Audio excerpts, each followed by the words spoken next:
Hello everyone, और आप सभी का स्वागत है आइडियल क्लासेस के ऑनलाइन प्लेटफॉर्म पर। और आज के क्लास में हम जो डिस्कस करने वाले हैं वो प्रीवियस क्लास में हमने करंट अफेयर की जो सीरीज दी थी उसमें हमने 12 से लेकर 14 दिसंबर तक करंट अफेयर कवर की थी। आज की क्लास में हम 15 से लेकर 17 दिसंबर तक की जो भी करंट अफेयर है उसको कवर करेंगे और आगे की करंट अफेयर आगे लेकर आएंगे जब भी सीरीज आएगी न्यू। ठीक है, तो ये कंटिन्यू चलेगा आपका कोई भी कोर्स। एक्चुअली क्या होता है, जब एक आध पॉइंट इंपॉर्टेंट नहीं होते हैं तो वीडियो बनाने में फिर उतना मज़ा नहीं आता है। और इसके क्वेश्चंस भी आपको प्रोवाइड कर दिए जाएंगे, इस पे जो मल्टीपल चॉइस क्वेश्चन है वो भी आपको मिल जाएंगे। तो आज के क्लास को स्टार्ट करते हैं और शुरुआत से ही महत्वपूर्ण करंट अफेयर पर चर्चा करते हैं। और प्रीवियस क्लास में हमने 12 से लेकर जो भी 14 दिसंबर तक की जितनी भी महत्वपूर्ण करंट न्यूज़ थी और जो क्वेश्चंस थे उनको किए थे। और आज की क्लास में हम जब करेंगे तो क्या होगा, 15 दिसंबर से लेकर यानी 17 दिसंबर तक के कवर करेंगे। और एक चीज़ मैं पहले क्लियर कर देता हूँ, यदि आपने अभी तक टेलीग्राम चैनल को अभी तक ज्वाइन नहीं किया है तो टेलीग्राम चैनल को ज्वाइन कर लें। वहाँ पर आपको क्या मिलेगा, एक तो PDF नोट्स और दूसरा पोल क्वेश्चंस मिलते हैं जिनके आप जवाब देके अपनी जो तैयारी है उसको सुनिश्चित कर सकते हैं कि आप किस डायरेक्शन में जा रहे हैं, कितने क्वेश्चन अटेम्प्ट कर पा रहे हैं। वहाँ पर उनका आंसर भी मिल जाता है आपको। और यदि आपको कोई भी क्रैश कोर्स लेना है तो प्ले स्टोर में जाएं, आइडियल क्लासेस ऐप इंस्टॉल करें और इस आइडियल क्लासेस ऐप को इंस्टॉल करने के बाद आप जाएंगे कोर्स वाले सेक्शन में, तो वहाँ पर आपको जो कोर्स दिए हैं वो उन कोर्स को परचेज कर सकते हैं। कंटिन्यू क्लास चलती हैं वहाँ पर। एक होता है बैच ज्वाइन करना, तो बैच में क्या होता है, क्लासेस कंटिन्यू नहीं चलेंगी तो लेकिन कोर्स जो होते हैं उनमें क्लासेस कंटिन्यू चलती हैं और आप कोर्स परचेज कर सकते हैं। और जो कोर्स की फ़ीस है वो मिनिमम रखी गई है, वो कितनी है, बहुत ही कम, ना के बराबर समझ लीजिए। वो क्या है, 300 रुपीज़, वो भी पर ईयर का, यानी बहुत ही मिनिमम चार्जेस हैं ये। ठीक है, लेकिन ये जो चार्जेस हैं वो सिर्फ और सिर्फ दिसंबर तक अवेलेबल है, उसके बाद ये चार्जेस इंक्रीज हो जाएंगे। न्यू ईयर से ये चार्ज बढ़ जाएंगे। अभी के लिए चार्ज हैं 300 पर ईयर के लिए। चलिए अब हम चलते हैं अपनी करंट अफेयर पे और आज की महत्वपूर्ण करंट अफेयर को देखते हैं क्या है। तो सबसे पहले जो महत्वपूर्ण करंट अफेयर है वो ये है, गोवा मुक्ति दिवस। ठीक है, हाल ही में क्या किया गया, जो गोवा मुक्ति दिवस है उसकी हीरक जयंती, अर्थात भारत में जो गोवा हिस्सा जब बना था, मुक्ति दिवस कब आजाद हुआ, तो गोवा जो था वो पुर्तगालियों के कब्जे में था। आपको पता होगा गोवा किसके कब्जे में था, पुर्तगालियों के कब्जे में था।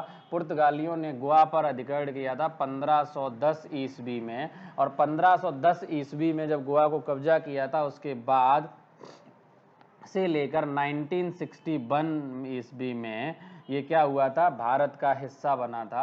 अर्थात ये आज़ाद होकर क्या बना था, भारत का हिस्सा बना। भारत का हिस्सा तो एक्चुअली पहले भी था लेकिन कब्जे में किसका था, यानी गोवा जो है वो कब्जे में किसके था, पुर्तगालियों के कब्जे में था, अधिग्रहण में था। तो भारत का हिस्सा यानी पूर्व से कब बना, 1961 में पुर्तगालियों से हमने क्या किया, इसको छीन लिया था। और ये लगभग कितने हैं, 450 वर्ष की, 450 वर्ष लगभग ये पूरे होने, यानी 450 वर्ष तक इस पर क्या किया, पुर्तगालियों ने शासन था इनका। इस पे किस पे था, गोवा का पुर्तगाली शासन था, पुर्तगाली शासन था। तो 1961 से अगर हम देखते हैं तो इस बार 2021 चल रही है, इसमें अभी तक यानी कितने हो गए, भारत का हिस्सा बने गोवा को 60 वर्ष हो गए हैं। तो इस 60 वर्ष को ही बोला जाता है, इसको मनाते हैं हम हीरक जयंती के रूप में, हीरक जयंती के रूप में। याद रखना 60 वर्ष पूरे हो गए गोवा को आज़ाद हुए, गोवा को भारत का हिस्सा बने हुए, यानी पुर्तगालियों से मुक्त करा के। पुर्तगालियों से मुक्ति कब मिली थी, 1961 में मिली थी। अगर मैं बात करूं इन पुर्तगालियों की, तो भारत में पुर्तगाली जो शासन था वो कहाँ तक सीमित था, 1510 में इन्होंने गोवा पर कब्जा किया था। उसके बाद से ये लगभग यानी 19वीं शताब्दी तक, 19वीं शताब्दी तक ये बहुत ही सीमित क्षेत्र में रहे। और वो कहाँ तक रहे वो आपको याद रखना पड़ेगा, इंपॉर्टेंट पॉइंट हैं। एक तो गोवा है ही, दूसरा क्या है, दमन दीव, दमन दीव,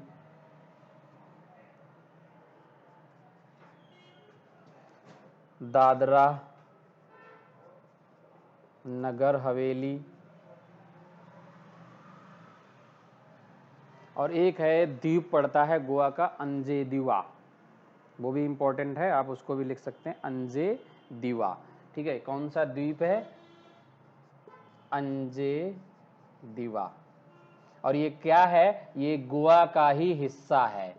ये क्या है, गोवा का ही एक हिस्सा है। यानी पुर्तगाली जो थे वो कहाँ तक, देखो पुर्तगालियों ने 1510 में सबसे पहले आए, गोवा पर अधिग्रहण किया। उसके बाद से यानी 1961 तक वो इस पर क्या किए, अधिग्रहण कर रहे, यानी कब्जा करके रखा, उसको उपनिवेश बनाकर रखा। और गोवा पर ही नहीं, उन्होंने 19वीं शताब्दी तक भारत के कुछ हिस्सों पर, यानी वहां तक सीमित रहे। कहां तक, ये गोवा दमन ज्यादा तक यानी विस्तार नहीं किया उन्होंने। जो पश्चिमी तट है उस पे ही, यानी पश्चिमी तट के आसपास का जो क्षेत्र था उसमें जो द्वीप थे, दादरा पड़ता, नगर हवेली है और अंजेदिवा द्वीप है जो गोवा का हिस्सा है, इनको उन्होंने क्या कर रखा, अपने कब्जे में रखा, तो उपनिवेश बना के रखा था।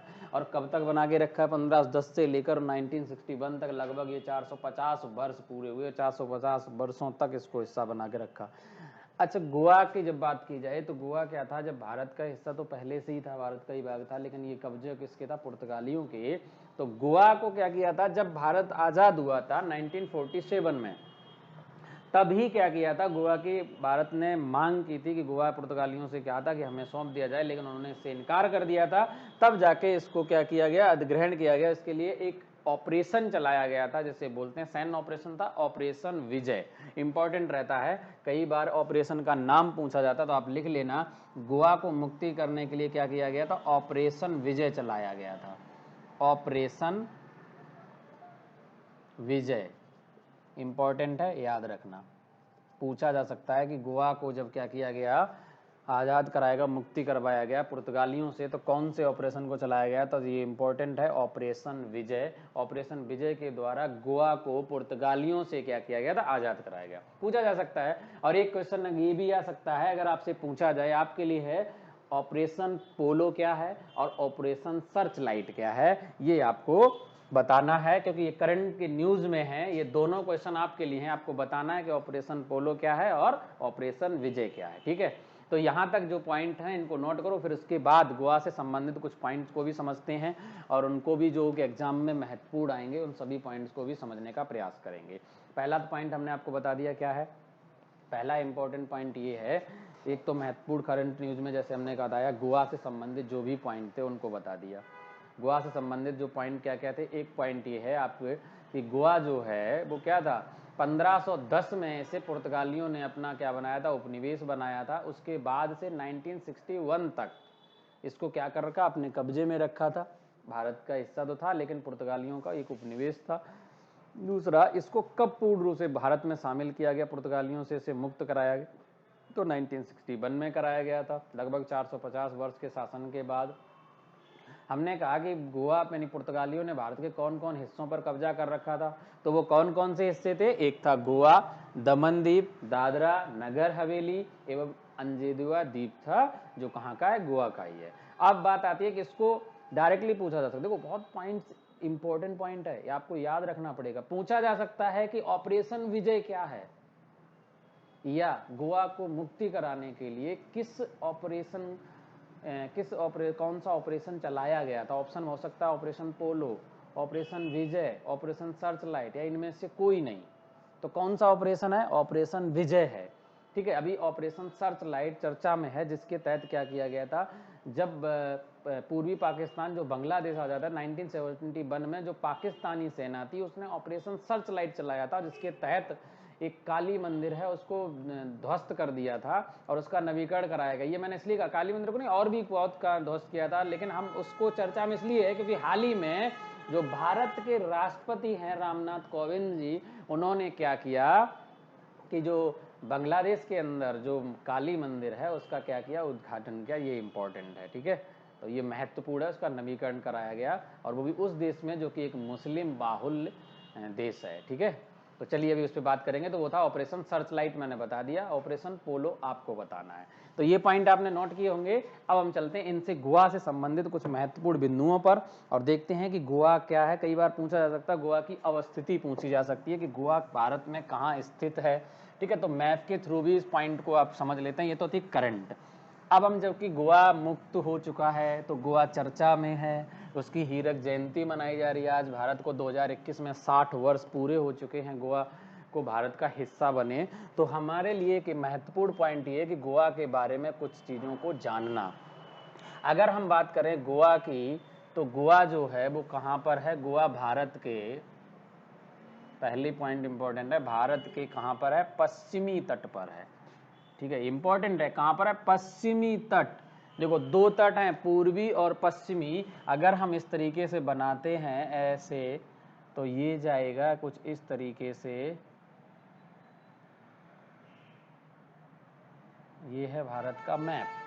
ये जो भाग है भारत का, ये उड़ीसा से होते हुए आता है आंध्र प्रदेश और तमिलनाडु, इस क्षेत्र में ये जो है ये है पूर्वी घाट या पूर्वी तट बोल सकते हैं, इसे पूर्वी घाट बोला जाता है वैसे। ठीक है, पूर्वी घाट। और ये जो भाग है ये वाला, यहाँ से यहाँ तक ये जो पार्ट है ये है पश्चिमी घाट। ठीक है, समझो इस बात को, ये क्या है? पश्चिमी घाट है। और पश्चिमी घाट का यहाँ पर पड़ता है कोंकण तट, ये वाला एरिया, और यहीं पर है गोवा। तो गोवा जो है वो पश्चिमी घाट के यानी पश्चिमी तट के कहाँ पर है? के कोंकण क्षेत्र का हिस्सा है। कोंकण क्षेत्र का हिस्सा है। इंपॉर्टेंट चीज है कि गोवा जो है वो क्या है? जो पश्चिमी घाट है आपका, यानी जो पश्चिमी तट है उसके कोंकण क्षेत्र का हिस्सा है कोंकण। बात याद रखना, ये पूछा जा सकता है।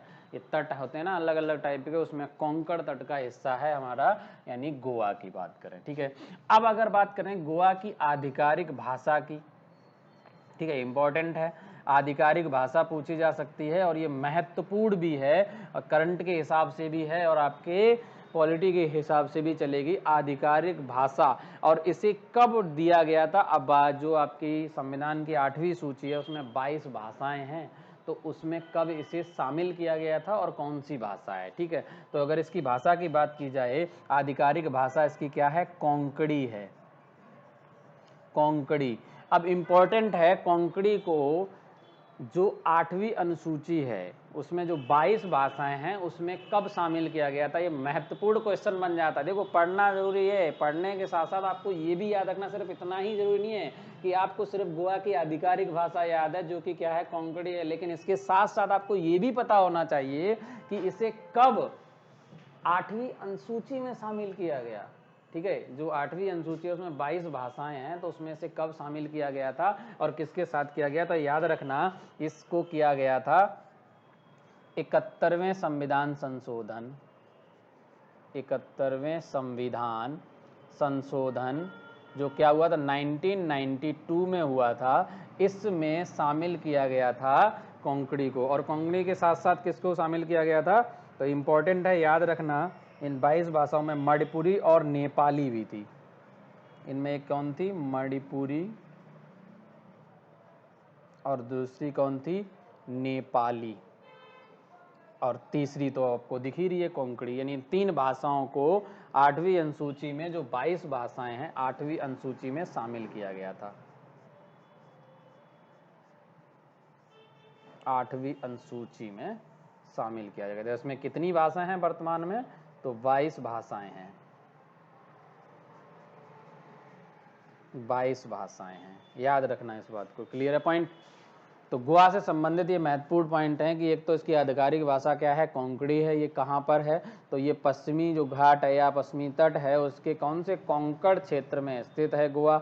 इसको आज़ाद कब कराया गया? वो मैंने आपको लिखा दिया, कब कराया गया था? 61 में। तो 1961 में जब इसे आज़ाद कराया गया था, उसके बाद 2021 में, आज इसको कितने हो रहे हैं अगर हम देखते हैं तो पूरे के पूरे 60 वर्ष पूरे हो चुके हैं। आप खुद देख सकते हैं कि कब 1961 से लेकर 2021 में अगर हम देखते हैं, दोनों के बीच गैप निकालेंगे तो कितना आ जाएगा? ये 60 वर्ष आ रहा है, और इसी को मनाया गया है इस वर्ष 2021 में हीरक जयंती के रूप में मनाया गया। तो इससे पूछा जा सकता है क्वेश्चन कि हाल ही में किस राज्य की हीरक जयंती को रूप में मनाया गया 2021 में, तो आपको राज्य दिए जाएंगे, उसमें कौन सा आएगा? गोवा आएगा। Is it clear? तो ये थे गोवा से संबंधित कुछ महत्वपूर्ण पॉइंट। ठीक है, और अगर इसकी सीमाओं की बात की जाए तो सीमा अगर बात देखें इसके, तो उत्तर में आपको महाराष्ट्र मिल जाएगा, उत्तर पूर्व में। इसके अलावा दक्षिण में ये कर्नाटक से घिरा हुआ है, और इसके अलावा इसके अगर चले जाएंगे पश्चिम में तो आपको क्या मिल जाएगा? इसके पश्चिम में ये जो राज्य यहाँ पर गोवा है, तो ये वाला जो एरिया है ये महाराष्ट्र का एरिया है। तो उत्तर में आपको मिलेगा महाराष्ट्र, और ये जो पूर्व दक्षिण पार्ट है ये वाला जो क्षेत्र है ये क्या है, कर्नाटक क्षेत्र है। तो इसके कर्नाटक मैप के थ्रू समझेंगे तो आपको बहुत आसानी से समझ आएगी। इसकी सीमाएं किससे किससे, महाराष्ट्र और कर्नाटक से मिलेंगी। और ये वाला पट्टा है, ये पार्ट क्या है, ये अरब सागर है, और ये वाला भाग क्या है, अरब सागर का भाग है। तो ये है इसकी सीमाएं। आसपास की अगर सीमाओं के बारे में बात करें, क्योंकि यूपीएससी पीसीएस जैसे में क्वेश्चन जब बनता है तो इसी टाइप से बनता है कि इसके जो उत्तर में है वो क्या है, महाराष्ट्र से जुड़ा हुआ है, जबकि पूर्व और दक्षिण में अगर बात करें तो क्या है, कर्नाटक है। और अगर हम चले जाएंगे पश्चिमी भाग में तो पश्चिमी में क्या है, ये अरब सागर से सीमा इसकी टच करती है। ये बात ध्यान रखना, क्लियर है पॉइंट। और ये क्या होगा था, दक्कन के पठार तथा ये पश्चिमी घाट से पृथककृत होता है। पश्चिमी घाट ये वाला है और इधर ये दक्कन का पठार है, तो इससे ये पृथक रहता है गोवा। तो ये थे गोवा से संबंधित महत्वपूर्ण पॉइंट। जल्दी से इन सभी पॉइंट्स को आप लोग नोट करो। जब भी क्वेश्चन बनेगा तो यहाँ से बाहर कोई क्वेश्चन नहीं आएगा, ये आपको याद रखना है। अब हम चलते हैं, थोड़े से आगे बढ़ते हैं। राजधानी तो पता ही होगा, इसकी पणजी है।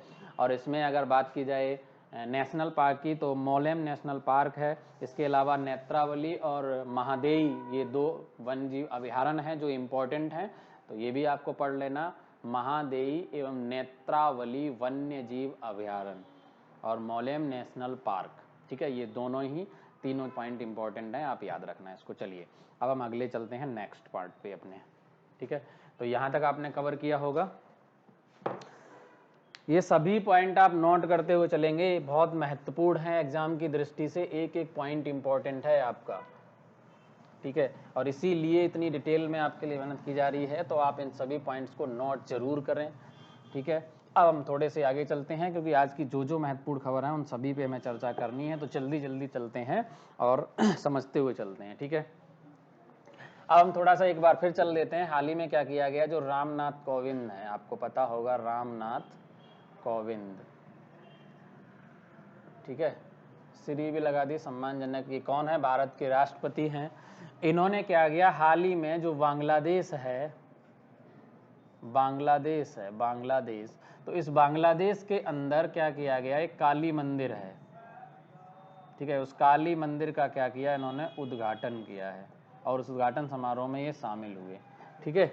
और उस काली मंदिर की बात यह है कि इस काली मंदिर को क्या किया गया था, 1971 में एक ऑपरेशन चलाया गया था पाकिस्तानी सेना द्वारा, पाक सेना द्वारा। कौन सा ऑपरेशन था, वो ऑपरेशन था ऑपरेशन सर्च लाइट, ठीक है। इस सर्च लाइट ऑपरेशन के द्वारा इसको क्या कर दिया गया था, नष्ट कर दिया गया था। इस काली मंदिर को क्या कर दिया गया था, ध्वस्त कर दिया गया था, इसको नष्ट कर दिया गया था। अब इसका दोबारा से क्या किया गया, नवीकरण किया गया है, तब जाके उद्घाटन समारोह में शामिल हुए हैं भारत के राष्ट्रपति रामनाथ कोविंद। तो इसलिए ये इम्पोर्टेंट बन गया कि 1971 में जिस काली मंदिर को ध्वस्त किया था ऑपरेशन सर्च लाइट के तहत, उसी को दोबारा से पुनरुद्धार किया गया, नवीकरण किया गया, और जाके इसका उद्घाटन समारोह में शामिल कौन हुए, भारत के राष्ट्रपति रामनाथ कोविंद। और आपको याद होगा कि 1971 के जिस युद्ध की बात की जाती है, हाल ही में इसे क्या किया गया, स्वर्णिम विजय पर्व के रूप में मनाया गया। और उस स्वर्णिम विजय पर्व को याद रखना, आप हमने कहा भी था आपको इम्पोर्टेंट है, स्वर्णिम विजय पर्व मना रहा है भारत। और जो इस स्वर्णिम विजय पर्व का जो उद्घाटन किया था वो आपको याद होगा राजनाथ सिंह ने किया था, राजनाथ सिंह ने नई दिल्ली में, हमने आपको बताया भी था, राजनाथ सिंह ने किया था कहाँ पर, नई दिल्ली में। और प्रीवियस करंट अफेयर के वीडियो में हमने ये आपको करवाया भी है, तो आपको इस पॉइंट को भी याद रखना है, ठीक है।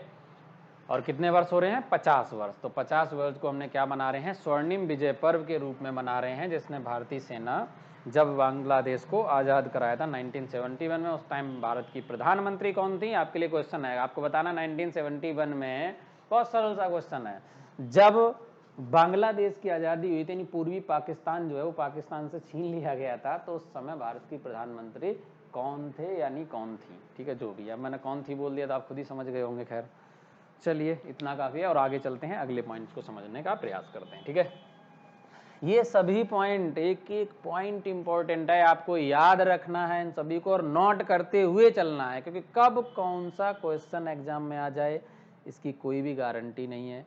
कुछ भी पता नहीं है। लेकिन जो चीज़ महत्वपूर्ण है एग्जाम की दृष्टि से उसे आप नोट करते हुए चलें, एक शॉर्ट नोट बनाएं और उनको हमेशा मेमोराइज करते रहें। और आप कोई भी सोर्स यूज करें, ये जरूरी नहीं है कि आप हमारे पास ही पढ़ रहे हैं, कहीं भी पढ़ें, लेकिन हमेशा ध्यान रखें एक ही स्रोत को फॉलो करते हुए चलेंगे तो बेहतर होगा, और एक सही डायरेक्शन में चलेंगे तो आपको सक्सेस अवश्य मिलेगी।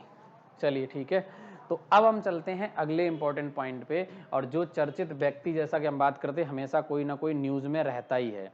तो इस बार अभी जो न्यूज में है, मैं नाम लेता हूं, नाम है सरदार वल्लभ भाई पटेल। सरदार वल्लभ भाई पटेल बहुत ही महत्वपूर्ण हैं और बहुत इंपॉर्टेंट हैं। विशेष योगदान रहा है आज़ादी के बाद इनका रियासतों के एकीकरण में। ये लौह पुरुष के नाम से जाने जाते हैं। आपको पता ही जाता है, बताया गया होगा कि लौह पुरुष यानी आयरन मैन ऑफ इंडिया कौन है, तो यही है। ठीक है, सरदार वल्लभ भाई पटेल। अब बात यह है कि इनको हम याद क्यों कर रहे हैं, क्या कारण है, उसका रीज़न क्या है, उस पर इम्पोर्टेंट महत्वपूर्ण चीज़ है कि हम आज इनको याद क्यों कर रहे हैं। तो आपको याद होगा कि 15 दिसंबर को इनकी क्या किया जाता है, चूँकि हम करंट अफेयर पढ़ रहे हैं 15 से 17 तक की, तो 15 दिसंबर को इनकी पुण्यतिथि के रूप में मनाया जाता है। ठीक है, और इस बार इनकी क्या है, 71वीं पुण्यतिथि मनाई गई। पुण्यतिथि कब मनाई जाती है, वो 15 दिसंबर को मनाई जाती है। तो 15 दिसंबर 2021 को इनकी 71वीं पुण्यतिथि के रूप में मनाया गया। तो इसमें क्या है, इनके अगर हम सरदार वल्लभ भाई पटेल की बात करें तो इनके जन्म के बारे में, तो इनका जन्म कहाँ हुआ था, आई होप हर किसी को पता होगा इनका जन्म कब हुआ था। ये इंपॉर्टेंट है, इंपॉर्टेंट नहीं मतलब ये समझना, 31 अक्टूबर को इनका जन्म हुआ था 1875 में। ठीक है, 1875 में। कहाँ हुआ था ये महत्वपूर्ण है, आपको याद रखना कहाँ हुआ था, तो ये हुआ था उनका जन्म गुजरात में। गुजरात में, गुजरात में भी कहाँ पर, तो एक शहर नडियाद गांव में, इस शहर में इनका हुआ था। ठीक है, ये है। अब बात है कि इनका महत्व है, ऐतिहासिक पर्पज से क्या महत्व है, वो ज़्यादा इंपॉर्टेंट है। ये तो है कि 71वीं पुण्यतिथि के रूप में मनाया, ये फैक्चुअल क्वेश्चन, जबकि कोई वनडे एग्जाम आता है जो छोटे मोटे ऐसे छोटे मोटे क्या, जब भी जैसे जो एग्जाम वनडे एग्जाम में होता है जहाँ सीधा वन लाइनर क्वेश्चन पूछा जाता है, तो उसमें क्वेश्चन यही बनेगा कि हाल ही में 15 दिसंबर 2021 को सरदार पटेल की पुण्यतिथि मनाई गई। कौन सी पुण्यतिथि थी, 70वीं, 71वीं, 72वीं, 73वीं, ऐसे ही पूछा जा सकता है। या किस महापुरुष की आज़ादी के इसका योगदान रहा, उनका मनाई जाती है पुण्यतिथि, तो इसमें ऑप्शन में हो सकते हैं 71वीं पुण्यतिथि मनाई गई हाल ही में किसी महापुरुष की, तो फिर ऑप्शन दिए जाएंगे आपको। तो ये भी महत्वपूर्ण, ऐसे भी क्वेश्चन बन सकता है। ठीक है, अब बात यह है कि इनका, अगर मैं बात करूं कि आज़ादी के समय के, आज़ादी के बाद विभिन्न प्रकार की जो समितियां बनी थी, मैंने कहा ना भारत के एकीकरण में आज़ादी के बाद सबसे ज़्यादा योगदान जो है वो किसी का है, तो सरदार वल्लभ भाई पटेल का है। जो आपका भूमंडलीय एकीकरण जो हुआ उसमें सबसे ज़्यादा इन्हीं का योगदान आता है। तो उसमें अगर बात करें तो ये कौन कौन सी, ये थे भारत की जो मौलिक अधिकारों की समितियाँ जो थी संविधान की, तो उसमें जो मौलिक अधिकारों की समितियाँ जो थी उसमें शामिल थे। मौलिक अधिकारों पर जो सलाहकार समिति थी,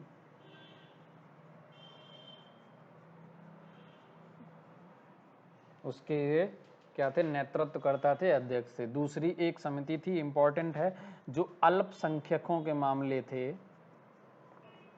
अल्पसंख्यकों और जनजातियों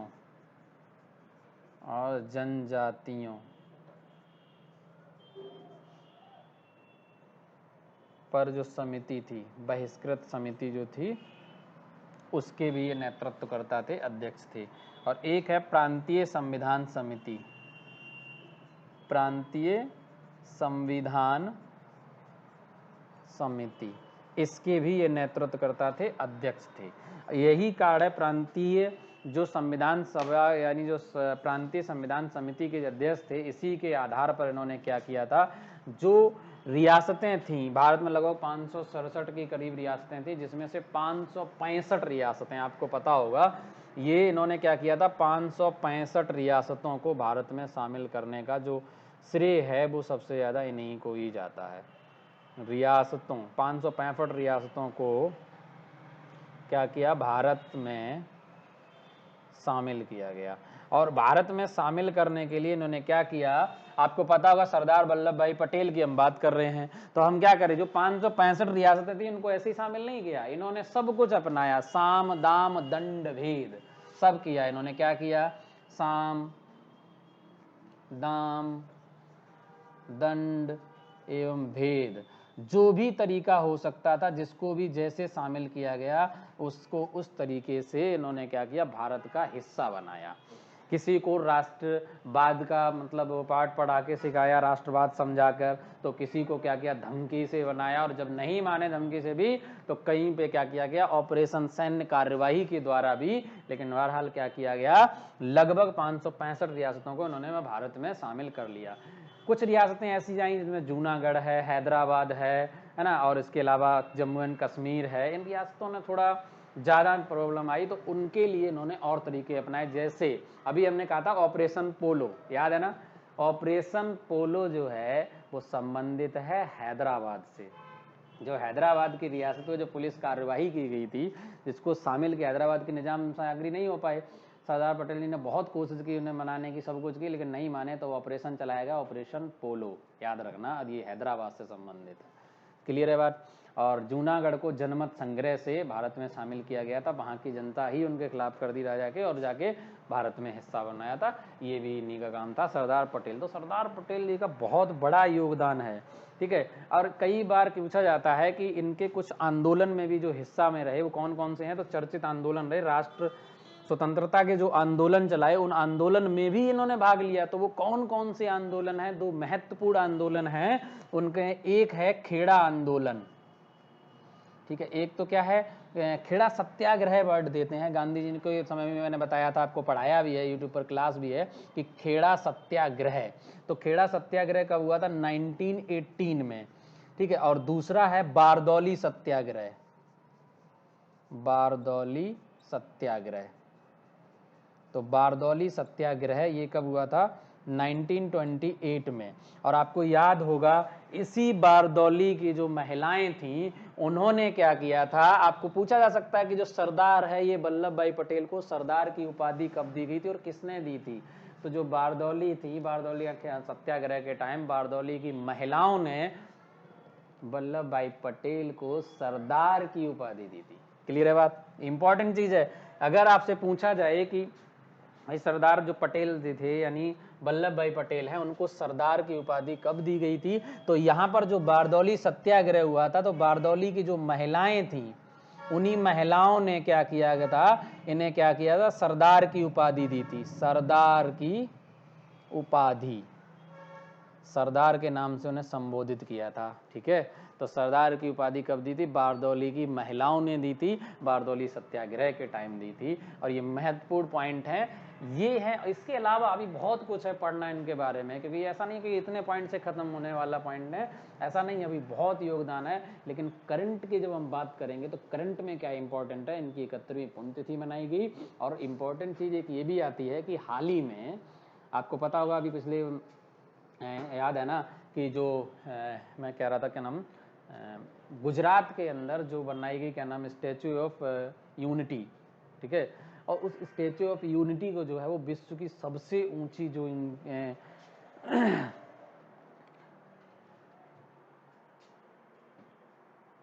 मूर्ति के रूप में जानी जाती है, तो वो सबसे ऊंची जो मूर्ति है वो कहाँ पर है, आपके गुजरात में है। वो स्टैचू ऑफ यूनिटी कई बार हाइट भी पूछी जा सकती है, ठीक है। इन पॉइंट्स को नोट करो, फिर उसके बाद फिर हम आगे बताते हैं इनके बारे में और महत्वपूर्ण पॉइंट को, और करंट के लिहाज से कौन कौन से, करंट की नज़र में कौन कौन से इंपॉर्टेंट पॉइंट है उनको जरा समझते हैं। चलिए, तो यहाँ तक आप सभी ने नोट किया होगा पॉइंट। अब थोड़े से पॉइंट और बचे हैं, जरा उनको भी समझ लेते हैं, उसके बाद फिर हम आगे चलेंगे। और फिर थोड़ा सा एक पॉइंट और आएगा जिसमें भूटान से संबंधित पॉइंट हैं, चलिए तो उनको भी समझते हैं थोड़ा सा, बस लास्ट पॉइंट है, इनको समझ लेते हैं। अगर हम बात करें और इनकी जो मृत्यु तो कहाँ पर हुई थी, आपको याद होगा कब हुई थी, 15 दिसंबर 1990 को, 1990, सॉरी 1990 नहीं, 1990 तो बहुत ज़्यादा हो जाएगा, 1950 में हुई थी। कहाँ हुई थी, मुंबई में, ठीक है। तो इसी आधार पे 15 दिसंबर के आधार पे 31वीं पुण्यतिथि मनाई जाती है। अब बात यह है कि हम बात कर रहे थे, एक इम्पॉर्टेंट चीज़ ये है कि स्टैचू ऑफ, क्योंकि ये एग्जाम की दृष्टि से इम्पोर्टेंट है, स्टैचू ऑफ यूनिटी, यूनिटी, ठीक है। इस स्टैचू ऑफ यूनिटी की अगर बात की जाए तो इसकी हाइट है 182 मीटर, और ये 182 मीटर जो हाइट है ये दुनिया की सबसे ऊंची मूर्ति है। इससे पहले दुनिया की सबसे ऊंची मूर्ति कहाँ थी? चीन की थी, जो बुद्धा की थी, गौतम बुद्ध की उनकी थी, वो थी, ठीक है, जिसे स्प्रिंग टेम्पल बुद्धा प्रतिमा बोला जाता है। और उस इससे पहले ये नंबर 1 पे है। अगर दूसरे पे हम बात करें नंबर 2 पे है तो स्प्रिंग टेम्पल में है बुद्ध प्रतिमा, बुद्ध प्रतिमा, ठीक है। और उस बुद्ध प्रतिमा से ये लगभग कितनी ऊंची है?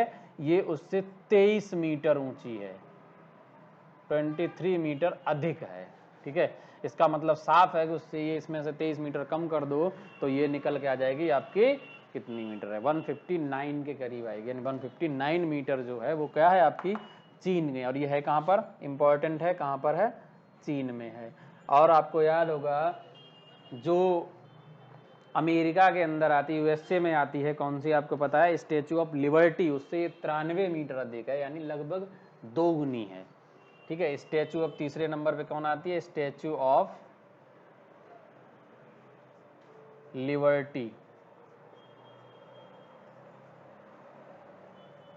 स्टैचू ऑफ लिबर्टी से ये 93 मीटर जो है वो अधिक है, ठीक है, अधिक ऊंची है। तो ये पॉइंट है इंपॉर्टेंट, याद रखना। अब ये बात आती है स्टैचू जो ऑफ यूनिटी है, इसे क्या किया गया? हाल ही में जो एससीओ है उसके 8 अजूबों में शामिल किया गया। ये महत्वपूर्ण दृष्टि है, यानी स्टैचू ऑफ यूनिटी जो है, यानी सरदार वल्लभ भाई पटेल की जो वो बनाई गई है। अच्छा, इसको जो कहते हैं कि बनाया ढाला किसने था, तो आपको याद होगा वहाँ के कौन थे? राम सुतार वन जी, जो एक स्कल्पचर हैं, यानी मूर्तिकार हैं, उन्होंने इसको डाला था, उनके निर्देशन में ये बनाई गई थी। यह याद रखने वाला पॉइंट भी है, ठीक है। और ये कहाँ पर है? गोवा में है, नर्मदा नदी किनारे सरदार पटेल जो बांध है उसके पास में, ठीक है। इंपॉर्टेंट चीज़ है ये। अगला है कि इसे हमने क्या किया? एससीओ जो है, संघाई कोऑपरेशन ऑर्गेनाइजेशन, यानी संघाई सहयोग संगठन, संघाई सहयोग संगठन, इसने क्या किया? अपने 8 अजूबों में इसे शामिल कर लिया, 8 अजूबों में शामिल किया। ये महत्वपूर्ण दृष्टि से पूछा जा सकता है कि हाल ही में किस संगठन ने क्या किया? स्टैचू ऑफ यूनिटी को 8 अजूबों में शामिल किया। तो वो कौन से आएगा? उसमें ऑप्शन हो सकता है एससीओ, WTO, है ना, IMF या यूनिसेफ, यानी सॉरी यूनेस्को, ये सब पूछे जा सकते पॉइंट, क्योंकि यूनेस्को भी इसी संबंधित आता है, जो विरासत को शामिल करता है। तो हो सकता है आप कंफ्यूज हो जाएं, तो याद रखना वो किसने किया? एससीओ ने, यानी संघाई सहयोग संगठन, जिसके तहत क्या किया गया? इसको जो स्टैचू ऑफ यूनिटी है, इसको किसमें शामिल किया गया? स्टैचू ऑफ यूनिटी को शामिल किया गया किसमें? 8 अजूबों में शामिल किया गया, ठीक है। ये हैं आपके महत्वपूर्ण पॉइंट जो करंट अफेयर की दृष्टि से इम्पोर्टेंट थे, ठीक है। उन सभी पॉइंट्स पे हमने चर्चा की, और जो बाकी के पॉइंट जो भी होंगे आगे हम एग्जाम में डिस्कस करेंगे, और कुछ पॉइंट्स हमने पहले भी आपको बता दिए हैं। इसके अलावा अगर आप देखना चाहें तो कुछ छोटे छोटे से पॉइंट्स हैं, उनको भी देख लेते हैं। बहुत ही नॉर्मल से कुछ पॉइंट्स हैं जिनके बारे में हम चर्चा कर लेते हैं वन लाइनर के थ्रू, बाकी डिटेल में उन पर चर्चा हम बाद में करेंगे। वो क्या क्या पॉइंट हैं? एक पॉइंट इंपॉर्टेंट ये है कि हाल ही में क्या किया गया? जो केंद्रीय मंत्रिमंडल है, जो भारत का केंद्रीय मंत्रिमंडल है, उसने क्या किया? अभी एक हाल ही में एक सुधार किया गया। उसमें क्या किया? मंत्रिमंडल ने जो महिलाओं की शादी के लिए जो उम्र थी, महिलाओं की जो शादी के लिए एज निर्धारित की गई, तो शादी की उम्र जो थी वो पहले कितनी थी? 18 वर्ष थी भाई, 18 ईयर थी। पहले कितनी थी? 18 वर्ष। ये माना था कि महिलाओं की जो एज है मिनिमम कितनी होनी चाहिए? 18 वर्ष होनी चाहिए। अब लेकिन उसमें संशोधन करते हुए उसे क्या कर दिया गया? 21 वर्ष कर दिया गया। यानी अब महिलाओं की शादी कब होगी? 21 वर्ष में होगी, है ना। तो पहले अक्सर कर महिलाएं लड़कियां कहती रहती थी कि लड़कियां जल्दी समझदार हो जाती हैं 18 वर्ष में, लड़कों की उम्र कितनी थी पहले शादी पहले से ही 21 वर्ष थी, ठीक है। यानी लड़के समझदार कब होते हैं, 21 वर्ष पे होते हैं, तो अब लड़कियां भी उतने ही पे होंगी, समझ रहे हैं। लेकिन इसका ऐसा कुछ है नहीं, ये सब बेवकूफ़ी, इसका उद्देश्य कुछ और है। इसका उद्देश्य दरअसल ये है कि जनसंख्या वृद्धि पर एक कार्ड ये भी है ना। ऐसा नहीं कि जनसंख्या की रोकथाम के सारे उपाय एकमात्र ये कार्ड है, एज नहीं है, लेकिन एक उसमें से समाधान ये भी है कि अगर एज बढ़ाई जाएगी तो उससे पॉपुलेशन पे भी कंट्रोल आएगा, ठीक है। तो ये है। और बाल विवाह जो है उसको निषेध करने का, रोकने, और हिंदू मैरिज एक्ट जो 1955 है उसमें संशोधन करने के बाद ये क्या कर दिया जाएगा, लागू किया जाएगा। क्योंकि ऐसा करने से कहाँ कहाँ सुधार करने, एक तो बाल विवाह जो पहले चल रहा है, बाल विवाह प्रतिषेध एक्ट जो क्या है 2006 है, तो इसमें संशोधन किया जाएगा। और दूसरा किसमें, हिंदू विवाह अधिनियम, और ये क्या है 1955। इन दोनों में संशोधन करके क्या किया जाएगा, जो महिलाओं की उम्र है शादी की वो क्या की जाएगी, 21 वर्ष की जाएगी। बात क्लियर है। और ये दोनों पूछे जाते हैं, हिंदू विवाह अधिनियम कब पारित हुआ था 1955 में, और बाल विवाह प्रतिषेध जो है अधिनियम वो कब आया था 2006 में। ये इंपॉर्टेंट पॉइंट है, ये ईयर बहुत इंपॉर्टेंट है जो मैं आपको बता रहा हूँ, 1955 और 2006 की। ये तो एक तरह से फैक्ट हो गया कि 18 वर्ष से 21 वर्ष की जाएगी, सीधे करंट में वन लाइनर में क्वेश्चन पूछेगा तो आपसे क्लियर कर दिया जाएगा, ठीक है। लेकिन जो महत्वपूर्ण, जब भी अगर क्वेश्चन को घुमाएगा तो वहां पर आएगा तब बाल विवाह प्रतिषेध अधिनियम और हिंदू विवाह अधिनियम, इन दोनों में सुधार किया जाएगा। और एक इंपॉर्टेंट पॉइंट आप ये भी नोट कर लेना कि जो भारतीय जो पीएम है, भारत के पीएम मोदी, है ना, क्या बताने की जरूरत है, श्री नरेंद्र दामोदर दास मोदी, इतना ही बहुत है, पीएम मोदी। इनको क्या किया गया, हाल ही में जो भूटान देश है उसने अपना सर्वोच्च पुरस्कार है उससे उन्हें सम्मानित किया, ठीक है। ये बहुत इंपॉर्टेंट है और वन लाइनर में ही आप रट सकते हैं, इसको याद रखना पड़ेगा। इसको इतना ही याद कर लेंगे तो भी बहुत रहेगा।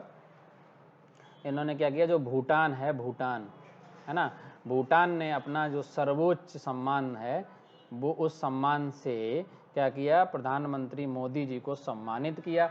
कब किया, तो उन्होंने ये कब दिया जाएगा, यानी 17 दिसंबर जो है वो 17 दिसंबर को क्या करेगा, भूटान अपना राष्ट्रीय दिवस मनाता है। भूटान क्या करता है, 17 दिसंबर को, इंपॉर्टेंट है कि राष्ट्रीय दिवस कब मनाता है, तो 17 दिसंबर को वो अपना राष्ट्रीय दिवस मनाता है। और इस दिवस पे वो क्या करेगा, उसने भारत के जो पीएम हैं यानी भारतीय प्रधानमंत्री नरेंद्र मोदी जी को क्या किया है, अपने सर्वोच्च सम्मान से क्या किया, सम्मानित किया। सम्मान का नाम है नगदग पेलजी खौरलो, ठीक है, याद रखना। इतना ही वैसे इंपॉर्टेंट बस इतना है कि सर्वोच्च सम्मान से सम्मानित किया, इतना ही काफ़ी है, नाम याद रखने की ज़रूरत नहीं है, ठीक है। बस ये इंपॉर्टेंट है, किसने किया, भूटान ने किया, ठीक है। हाँ, लेकिन इंपॉर्टेंट चीज़ जो ये है वो ये है कि भूटान ही एकमात्र ऐसा देश है जिसे भारत के जो कोविड-19 जो है उसकी जो वैक्सीन बनाई गई थी, जिसे किसने किया था, सीरम ने विकसित किया था, सीरम इंस्टीट्यूट ऑफ इंडिया, उसका ये लाभार्थी है, ठीक है, जिसे भारत ने उपहार दिया था, भारत के उपहार के तौर में, है ना। हम ऐसे लिख सकते हैं, कोविड-19 की जो वैक्सीन है, वैक्सीन, इसे उपहार स्वरूप यानी फ्री ऑफ कॉस्ट प्राप्त करने का लाभार्थी कौन है, ये भूटान ही एकमात्र ऐसा देश है जिसे प्राप्त हुई थी पहले, सबसे पहले कब हुई थी, कौन ने, इंपॉर्टेंट पॉइंट रहेगा। और ये कौन सा है, ये सीरम इंस्टीट्यूट ऑफ इंडिया जिसने विकसित किया था, तो ये पहला देश है था जिसे पहले क्या किया था, उपहार स्वरूप दी गई थी। इंपॉर्टेंट है, पूछा सकता है भारत ने सबसे पहले जो सीरम इंस्टीट्यूट ऑफ इंडिया है उसके द्वारा विकसित कोविड-19 की जो वैक्सीन है वो किस देश को दी थी, तो वो ऐसा देश कौन है, भूटान है। क्लियर है बात। तो ये हैं आपके महत्वपूर्ण आज की खबरें। इसके अलावा एक वन लाइन में ऐसे याद रखना, मैं लिखा नहीं रहा हूँ, जो कोलकाता में दुर्गा पूजा है उसे हाल ही में यूनेस्को की अमूर्त धरोहर में शामिल किया गया। अमूर्त होता है जिसकी कोई मूर्ति ना हो या कोई चीज़ दिखती ना हो, जैसे एक होता है कि लाल किला है, एक मूर्ति स्वरूप है, सामने से दिखता है इमारत है।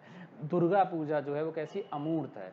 तो कैटेगरी होती है उसमें, अमूर्त यानी जो विरासत है उसमें शामिल किया गया कोलकाता की दुर्गा पूजा को। दुर्गा पूजा बहुत ही फेमस है, इसमें काली माता का चंडी स्वरूप दिखाया जाता है, और भी देवी देवताएं होती हैं, और भस्मासुर को नष्ट करते हुए वो उसमें प्रतिमा जो होती है वो लगाई जाती है, और ये बहुत फेमस है कोलकाता के क्षेत्र में, तो ये इंपॉर्टेंट है। और इसे यूनेस्को ने अमूर्त विरासत घोषित किया है, तो ये महत्वपूर्ण है, आपको याद रखना पड़ेगा। तो आज के लिए बस इतना ही। इसमें 15 से 17 दिसंबर तक जो भी महत्वपूर्ण करंट अफेयर थी वो कवर की गई।